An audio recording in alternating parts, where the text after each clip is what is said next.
Le tailleur étala les cartes en paraissant souhaiter bonne chance au dernier venu, indifférent qu'il était à la perte ou au gain fait par les entrepreneurs de ces sombres plaisirs.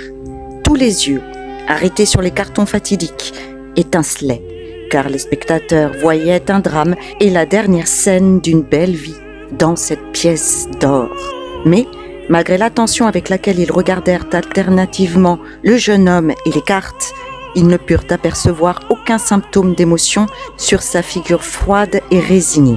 « Rouge perd !» dit officiellement le tailleur.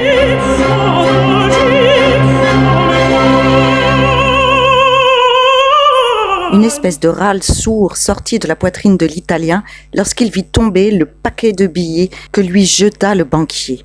Quant au jeune homme, il ne comprit sa ruine qu'au moment où le râteau s'allongea pour ramasser son dernier Napoléon. L'inconnu ferma les yeux doucement, ses lèvres blanchirent, mais il releva bientôt ses paupières. Sa bouche reprit une rougeur de corail. Il affecta l'air d'un Anglais pour qui la vie n'a plus de mystère. Et disparut sans mendier une consolation par un de ces regards déchirants que les joueurs au désespoir lancent assez souvent sur la galerie taciturne dont ils sont entourés. Que d'événements se pressent dans l'espace d'une seconde, et quel abîme est donc la cervelle humaine !»« Voilà pourtant toute une destinée !»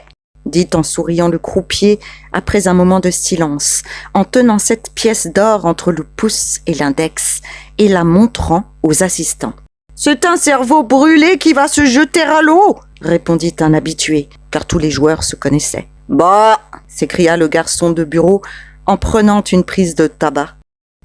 Le jeune homme passait sans réclamer son chapeau, mais le vieux molosse, ayant remarqué le mauvais état de cette guenille, la lui rendit sans proférer une parole, et le joueur restitua la fiche par un mouvement machinal. Puis il descendit les escaliers en sifflant le dit tanti palpiti d'un souffle si faible qu'il en entendait à peine lui-même les notes délicieuses, et il se trouva bientôt sous les galeries du Palais Royal.